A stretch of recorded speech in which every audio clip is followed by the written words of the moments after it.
Bienvenidos a la clase de hoy. Hoy vamos a continuar con la segunda parte de organoides membranosos. ¿Sí? En la número uno, nosotros vimos mitocondria, Golgi, RER y REL. Ahora vamos a seguir con el resto de los organoides membranosos. Eh, la mayoría de los organoides que vamos a ver hoy se relacionan con digestión celular, ¿sí? Como una de las funciones más destacadas. La mayoría van a ser vesículas, ¿sí? O tendrán esas formas de vesículas. Entonces vamos a empezar por uno de los más importantes, que es el lisosoma. Los lisosomas son organoides membranosos, ¿sí? Tienen esa capa lipídica y después contiene, ¿sí? Un montón de enzimas, que son las famosas enzimas líticas. Esto hace que la función de digestión celular sea muy importante. Dentro de muchas de esas enzimas hay proteasas, nucleasas, glucosidasas, lipasas, fosfolipasas, ¿sí? Distintos tipos de enzimas líticas, es decir, que van a ir degradando. Cuando uno estudia un lisosoma, los- uno dice, bueno, a ver, ¿quién es un organoide membranoso? ¿Quién le aporta la membrana? El Golgi. Eh, es un organoide rico en un montón de enzimas. ¿Quién le aporta las enzimas? El retículo endoplasmático rugoso. S- Por sí solos no se visualizan al microscopio óptico, se deberían ir agrupando entre ellos y se ve algo acidófilo, ¿sí? Como gránulos acidófilos, entonces uno puede suponer la presencia de los lisosomas. Muy bien. ¿Qué pasa? Cuando uno tiene que dividirlos, generalmente los lisosomas se dividen en dos grupos. Los lisosomas primarios o neoformados y los lisosomas secundarios. Los lisosomas primarios serían neoformados, están en contacto, todavía no entraron en contacto con el material a digerir, ¿sí? Recién se formaron esas vesículas allá en el complejo de Golgi, ¿sí? En cambio, los secundarios son ya los que entraron en contacto con la sustancia a digerir, hay mezcla de contenido enzimático, ¿sí? Con los compuestos a digerir, hay vesículas digestivas fagocíticas o pinocíticas, ¿sí? Puede haber vacuolas autofágicas. ¿Por qué? Porque, bueno, ya entró en contacto con la sustancia a digerir. El lisosoma es un organoide fundamental en los leucocitos, ¿sí? ¿Por qué? Por un proceso muy importante que se llama fagocitosis, ¿sí? Por eso es tan importante el tema de los lisosomas, ¿no? Muy bien. Ahora, ¿cuáles son las funciones? Digestión celular. Si uno dice que la digestión extracelular, ¿sí? Entre una bacteria y hay que digerirla, pero bueno, también tiene funciones reguladoras, metabólicas, ¿sí? Pues tantas enzimas líticas degrada glucógeno, ¿sí? Eh, degrada o elimina organoides viejos, eso es como una autofagia o vesículas autofágicas, ¿no? Y por otro lado, ¿sí? Hay sustancias no digeridas que vienen de su actividad y se llama lipofuncina, la cual aumenta su depósito con la edad, pero bueno, no genera alteraciones funcionales, ¿sí? Donde se acumule la lipofuncina. Muchas veces, ¿sí? Quedan cuerpos residuales, ¿sí? O vacuolas. Por otro lado, vamos a ir con otro organoide, ¿sí? Fundamental. Fíjense que la mayoría terminan siendo esféricos, ¿sí? Que son, espere que se salió, me parece, que son los peroxisomas, ¿sí? Peroxisoma es un organoide muy importante, ¿sí? Por la producción del peróxido de hidrógeno o por formar agua oxigenada. Es un organoide muy importante en la detoxificación, ¿sí?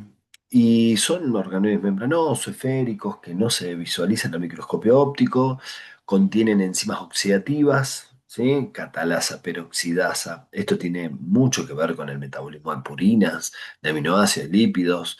Yo te diría eso de formar agua oxigenada es una forma es un radical libre dependiente del oxígeno o una de las formas reactivas del oxígeno que en nuestro organismo es muy importante porque es como un mecanismo defensivo, ¿no? Ahora, si nosotros lo producimos de más, sin utilizarlo como agente defensivo o bactericida, bueno, ahí puede tornarse tóxico para la célula, se torna un radical libre y, y bueno, pues un agente lesivo, ¿no? Por eso, como se generan procesos o se utilizan algunos procesos óxido-reducción, por ahí, por eso se ve el alto consumo de oxígeno por los peroxisomas. Es un organoide fundamental, eh, yo te diría, también en esto de detoxificar, ¿sí? Eh, y bueno, al ser un organoide membranoso, la membrana se la aporta, ¿sí? Eh, Principalmente el REL, pero bueno, lo puede aportar el Golgi, ¿sí? Y las enzimas, los ribosomas libres, ¿sí? Es un organoide muy importante porque en esto de la producción de esos radicales libres se relaciona con el envejecimiento celular, ¿sí? Así que es una de otra de las tantas cosas que hay que tener en cuenta con él, ¿sí? Pero bueno, función, la parte detoxificadora es la más importante, ¿no? También digestión celular. Después empiezan a aparecer otros organoides, ¿sí? Que van a ver que todos tienen que ver con vesículas, ¿no? Lo que hablamos hoy, de los cuales podemos hablar cuerpos multivesiculares, vesículas con cubierta, ¿sí? Eh, Endosomas, sí, ahora vamos a ir viendo. La mayoría se relacionan con digestión, ¿no? Pero bueno, los cuerpos multivesiculares son también organoides membranosos, esféricos, la membrana del Golgi, algunas enzimas se las termina aportando el retículo endoplasmático liso, se relacionan con digestión celular, a ver, pueden incorporar material fagocitado, ¿sí? Eh, que después pueden autofagocitar, es decir, no hay, son acúmulos de vesículas, ¿sí? Muy bien. Una que tiene sí ya un poquito, que es un poquito más importante es la vesícula con cubierta, ¿no? ¿Por qué? La vesícula con cubierta lo que me permite es transportar sustancias por dentro de la célula sin que el lisosoma la destruya, ¿sí?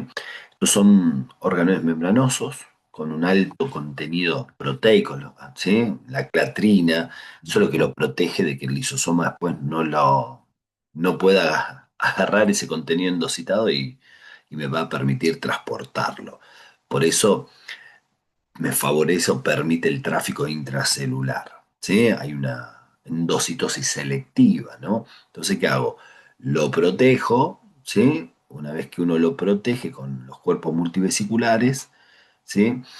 Lo que hace es permitir transportarlo de un lado al otro lado de la célula, ¿sí? Por eso una función fundamental es el tráfico intracelular, ¿sí? Una vez que pierde la clatrina, se transforma en endosoma, baja el pH y ahora sí el lisosoma puede entrar en contacto con esa sustancia y la puede digerir, ¿sí? Por eso es tan importante. Cuando pierdo la clatrina, baja el pH, se transforma en endosoma, ¿sí? Y después veremos, ¿sí? cuál es el final que le voy a dar a ese material, ¿no? Pero bueno, la vesícula con cubierta me permitió, ¿sí? endocitar algo, transportarlo a otra parte de la célula, ¿sí? Para que se pueda exocitar o para que, porque lo necesitaba en otro sitio, entonces lo llevé, cuando pierda la clatrina, ahí sí se va a transformar en endosoma, el endosoma después tiene la capacidad de fijarse a los lisosomas y ahí ese material puede ser degradado, ¿sí? Por eso hay que prestarle bastante atención, ¿sí? Por eso dividimos dos tipos de endosomas, unos tempranos o precoces o iniciales, ¿sí? Que están cerca de la membrana celular y más que nada es para clasificar y reciclar, ¿sí? proteínas que incorporan con la endocitosis y los tardíos, que están más cerquitas del núcleo, que son los que realmente se van a fusionar, ¿sí? o que tienen esa capacidad de fusionarse con los lisosomas. ¿Estamos? Son como para que le presten atención por las dudas. ¿Sí? Muy bien. Otro de lo que tenemos que tener en cuenta acá, pues, ¿sí? Endositan un material. ¿Qué hago? Por un lado lo puedo transportar, ¿sí? Por otro lado, me puedo fusionar con un lisosoma para que sea digerido, ¿sí? Y otra de las estructuras que puedo hacer es desacoplar, ¿sí? El desacople del receptor, del ligando, y de esta forma se puede reciclar, ¿sí? Más que nada receptores de superficie, ¿sí? Como para volver otra vez a que se puede producir una endocitosis.